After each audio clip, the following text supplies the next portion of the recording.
Okay, everybody, this is mooneydashcam. Tonight, we are in Little Italy, in Manhattan, and we're going to be talking about Joe Gallo getting murdered at Umbertos Clam House in 1972. Let's flip this around and get into it. Okay, this is now the second video that I'm bringing you guys a snowy Manhattan view. Look. Come on. Who else brings you this kind of content? Alright, so this murder took place on April 7th, 1972 in Umbertos Clam House. The current Umbertos Clam House is about 300 feet away from the old location. We'll be going by both locations, don't worry about that. But to start the story off right, we have to rewind a little bit back to the murder of Albert Anastasia, which I have a video on that. I'll link that, of course. I'll put it in the description. But Joe Gallo murders Albert Anastasia and then feels like he deserves a certain type of reward from Joe Profaci, the leader of the family he's doing work for at the time. Joe Profaci doesn't give him the reward that he feels like he deserves, so Gallo goes out and starts to take over Joe Profaci's rackets. Gallo had a little bit of a crew of his own. Taking over the rackets, Joe Profaci gets wind of this and puts a hit out on Joe Gallo. Now, Joe Gallo's not a regular dude. His nickname is Crazy Joe Gallo, as many of you probably already know. He was diagnosed as being schizophrenic and having bipolar disorder, along with probably plenty of other things. He didn't like the nickname Crazy Joe Gallo. Let's put it that way. So, a hit is put out on him. The normal person, tries to solve the issue or skips town, or does whatever. No, he goes and kidnaps Joe Profaci's brother and has all these demands, right? Which sparks a war, of course. So there's a few years this war goes on, and then Joe Gallo gets arrested for extortion and gets sentenced 7 to 14 years in jail.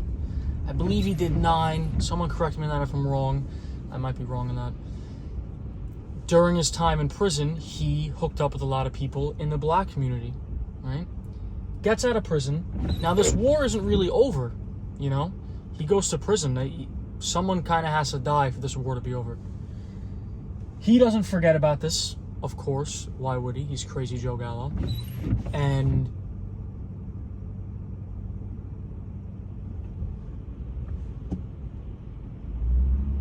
when he gets out, he's planning to have his revenge.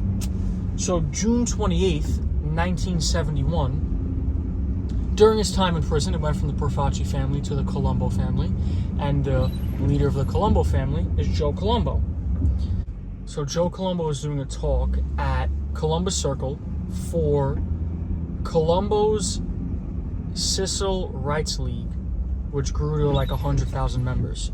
As he's doing a talk, a guy named Jerome Johnson, a black guy, posing as a photographer.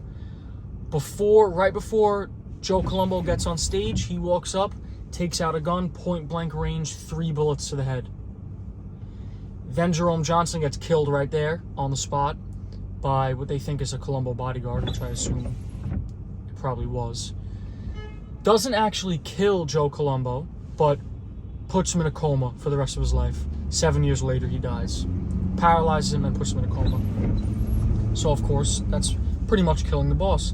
Now, once people heard that it was a black dude that killed Joe Colombo, they're like, oh, Joe Gallo did it.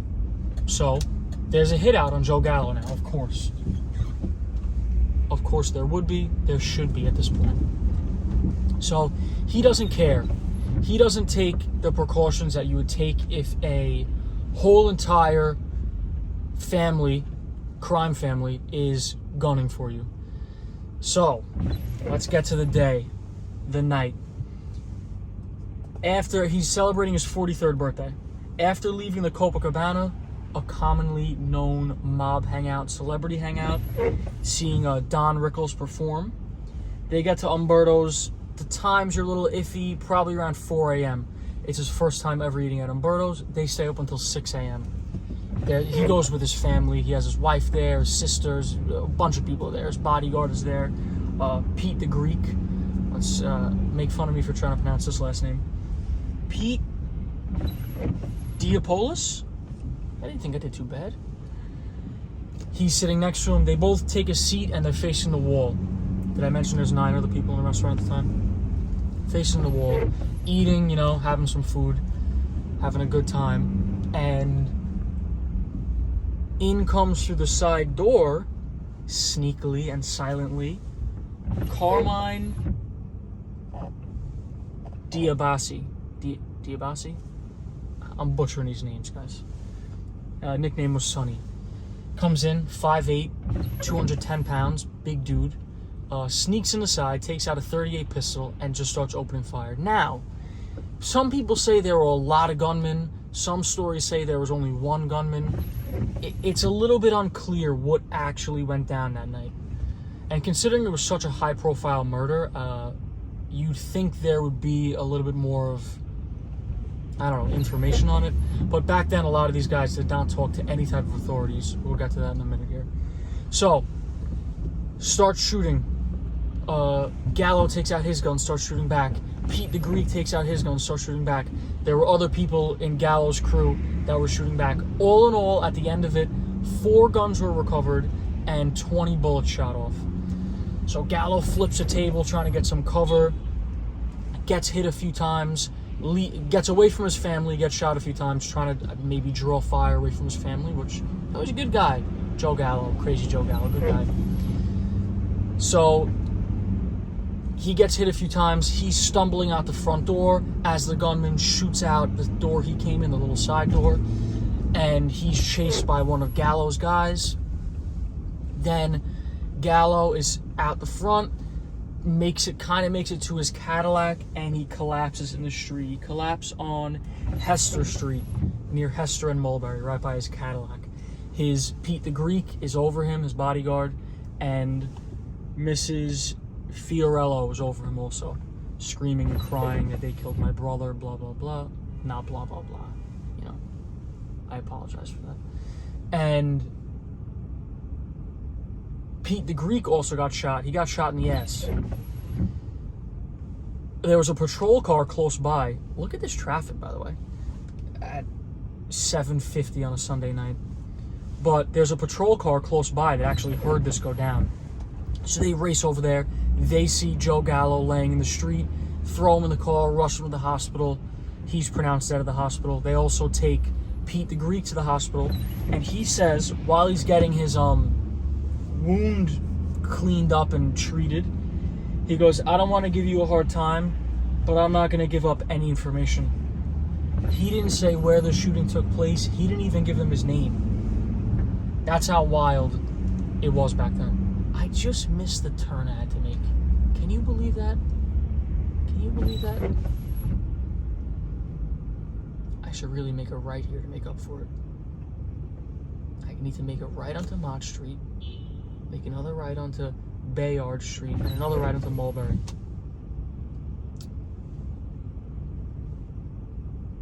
You guys think I can pull it off?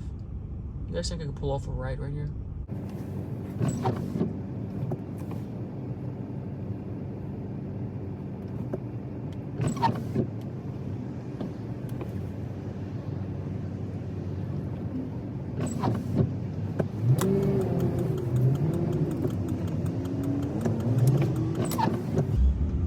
When you force your way into the lane, they have to let you turn. It's turn to get crashed into, you know?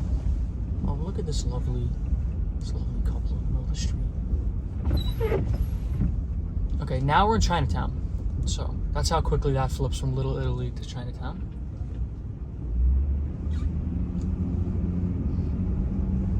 Chinatown is slowly encroaching on Little Italy.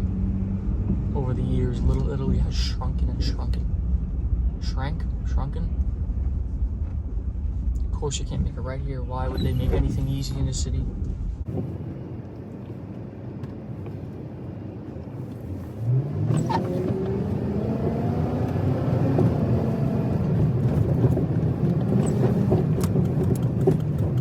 Stop sign, schmop sign. I mean, mean, come on, this is a cool area. This is like some movie scene stuff right here. Alleyway in the snow. You gotta stop to let people pass. When there's people around, you stop at the stop sign. But otherwise, you know the old saying, no cop, no stop.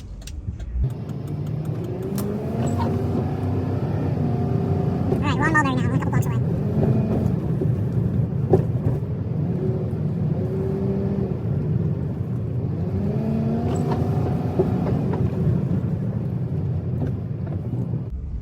And actually,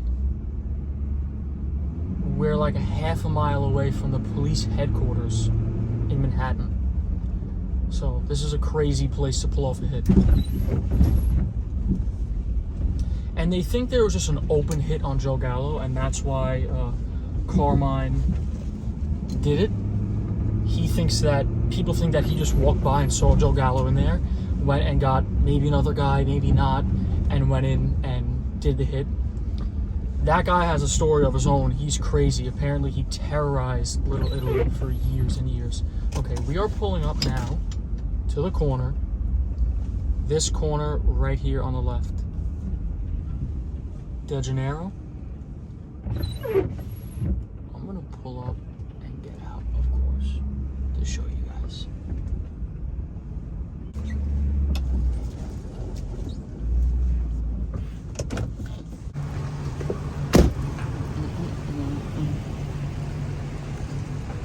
Okay, so this right here was Umbertos Clam House back in the day. So Joe Gallo actually got shot in the left elbow, left ass cheek, and in his back. The shot in the back is what killed him. We are on right now Hester Street, where he collapsed. Now this is a one-way now, but a lot of streets that are one-ways now weren't one-ways back then. So I don't know if his car was on this side or if his car was on that side. Not sure. Yeah, this is the place. Came in the side door. And he runs out the front, shooting back. Let's walk down this way.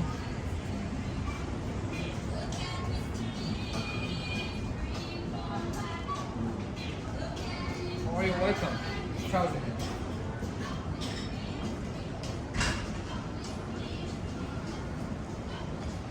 Okay, and then Umbertos Clam House. This is the new location. I'm starving right now. I'm tempted to go in and eat.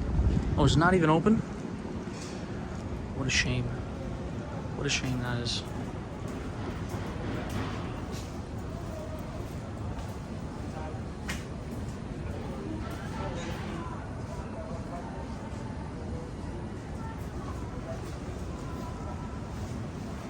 Now, after Joe Gallo's death, it caused a war between the Gallos and the Colombos that lasted several years. That resulted in 10 deaths. Some serious mob history right here.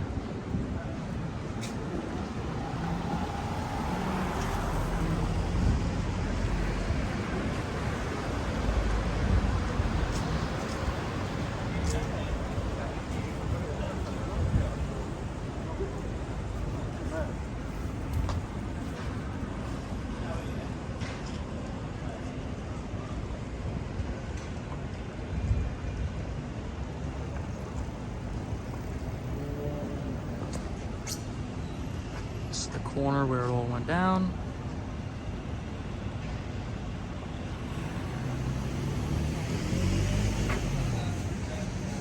All right, back to the truck.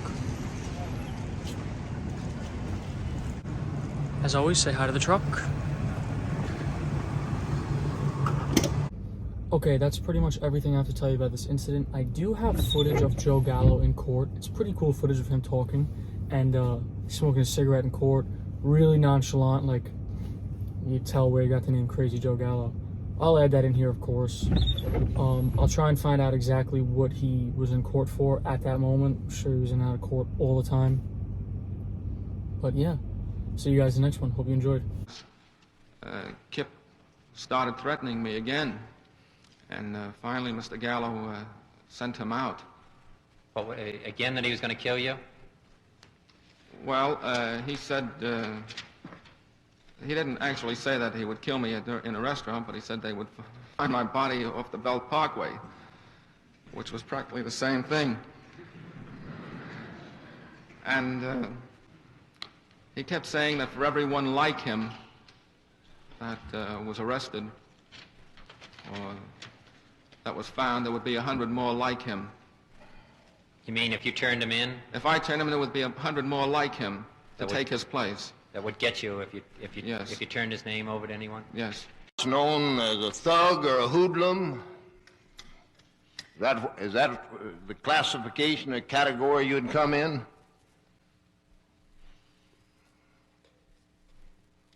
Proceed. I respectfully decline to answer because I honestly believe my answer might tend to incriminate me. Are you also known as a racketeer and gangster? I respectfully decline to answer because I honestly believe my answer might tend to incriminate me. What labor organization or unions are you now associated with? I respectfully decline to answer because I honestly believe my answer might tend to incriminate me. All right, proceed, Mr. Kennedy. Well, Mr. Chairman.